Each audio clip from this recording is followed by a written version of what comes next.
Hello, so I'm Fabio Mancinelli. I take care of research projects at XWiki, and I'm a proud open source software developer and also an XWiki committer.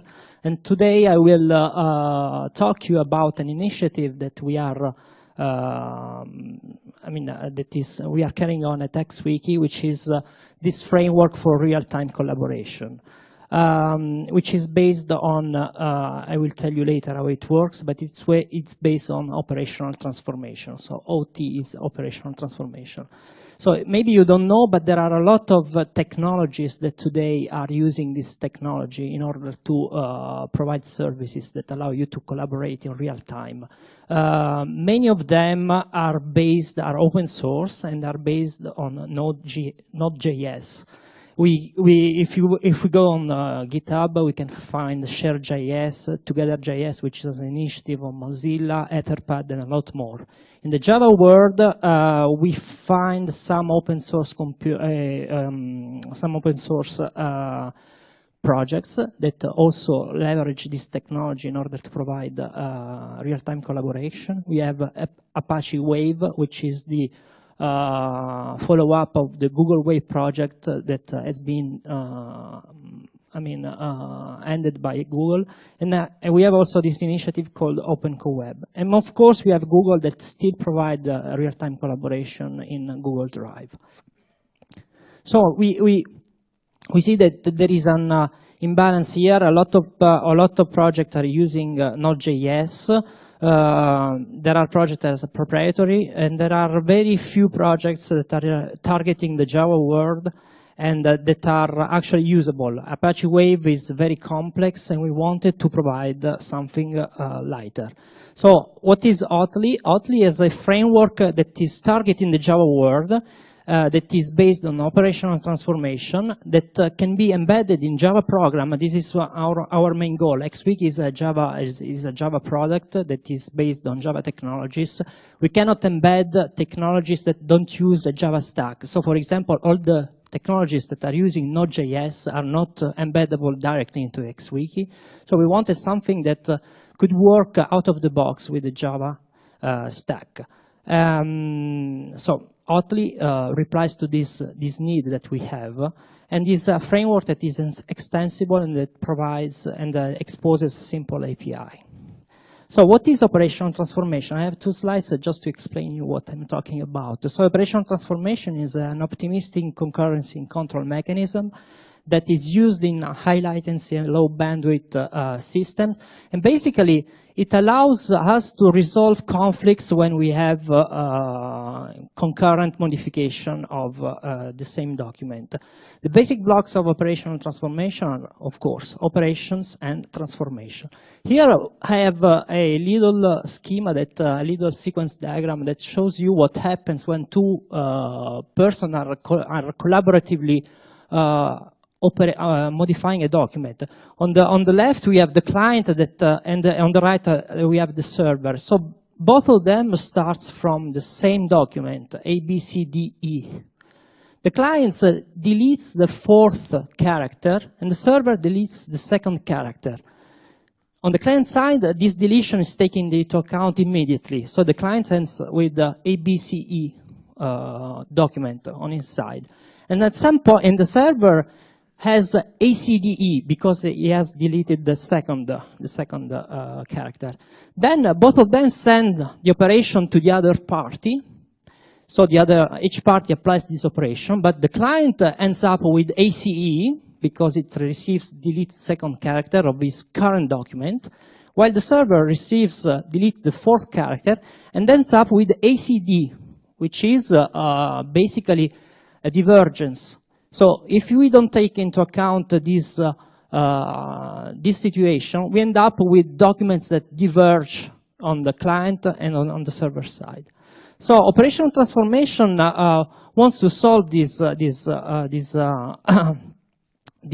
problem by giving us a way for addressing this divergence. When we start from the same document state, we can have operations as we saw on the client and on the server.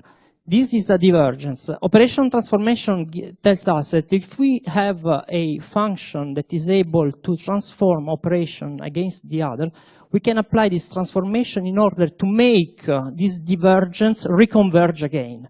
So basically, what it means, this on the left we have the situation I have described. On the right we have operational transformation that correct this divergence. So for example, in the previous example, when the server receives the client operation, it will transform the operation with respect to what happened before. So for example, the delete 4 operation that has been sent by the client will be transformed by this function to delete 3. And in this case, the result is correct. Every party in this scenario will end up with the same document at the end of the transformation. Of course, things are more complicated than this because client can produce multiple operations because we type a lot faster. The server can receive other operations by other clients. So I mean, we can have very complicated scenarios, and we have to make this scenario converge. This is actually the fact why operational transformation is quite complicated. But the basic block is this. So OTLY implements this technology, this approach, and implements it in a extensible way. So we have 2 types of components. The first components are document models. So I've talked about transformation and operation. The difficulty on operational transformation is that we have to define operations and transformation for a given domain model, for a given document model. So for example, what is a document model? A document model can be, for example, simple text. Simple text is we open a text editor, we can insert characters, remove characters. Basically, these are the operations. And of course, we have to define the transformation. But we can have other document models like rich text, where we can define style for part of the document. So define styles like put in bold a part of the document, so on.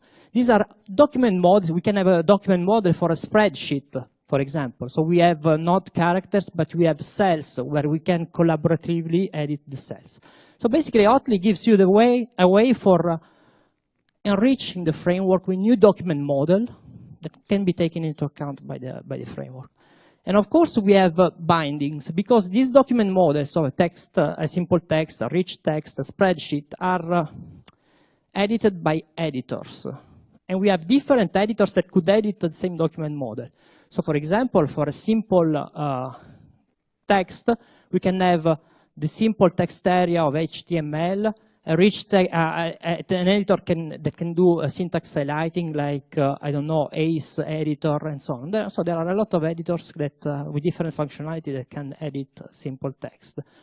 Rich text can be edited by WYSIWYG editors. For example, XWiki has a WYSIWYG editor that can edit rich text. But there are other WYSIWYG editors that could edit rich text. So the binding basically connects one of these editors to the document model that is used for modifying this document. And we use also Git because the operations, I mean the logic implementation of the operations and the logic for applying the operations to the document model is the same on the server and on the client side. So for example, what does this mean? Since we are targeting web applications, on the client side we have JavaScript. On the server side we have Java.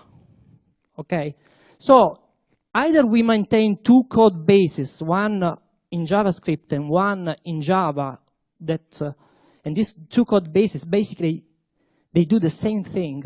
So it's just an effort on keeping the 2 code bases synchronized, or we find a technology that allows us to write this code base once and compile it to Java and JavaScript. This is what Git does. And so this is why we have chosen this technology, so that we can write all the logic for operation and transformation in Java and we can have it compiled also in JavaScript, and we can deploy it on the browser.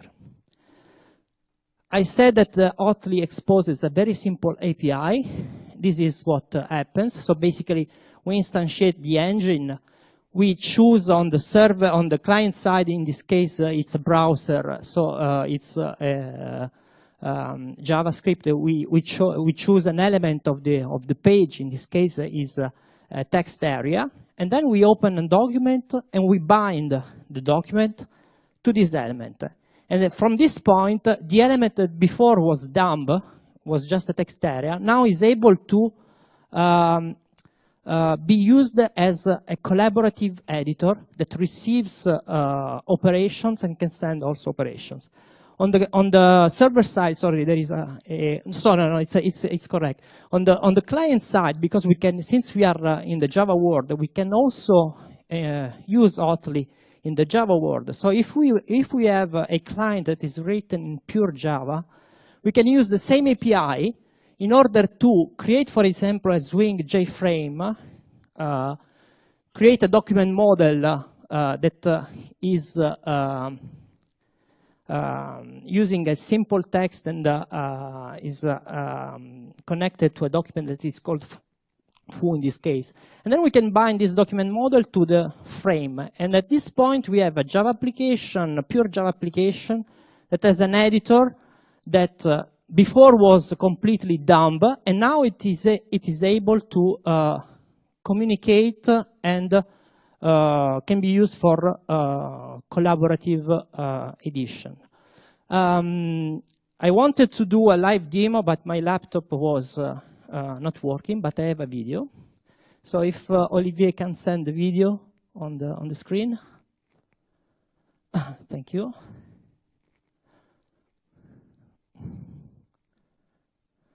Okay, this is basically a test page where I just have a simple text area.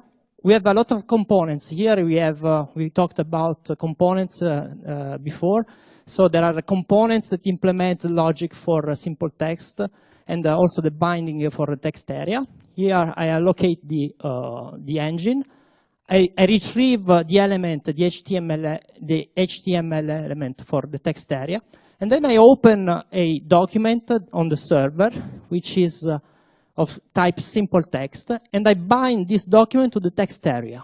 Now I open another browser, and basically I do the same thing. The text area now is completely dumb, but I can create a document and bind this document, open a document and bind this document to the text area. Now the text areas become intelligent, so I can use them in order to collaborate.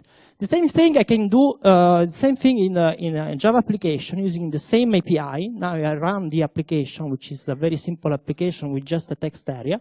And you see, it receives the content, and I can make it collaborate with the other clients that are into registered to the server and are sending events to the server.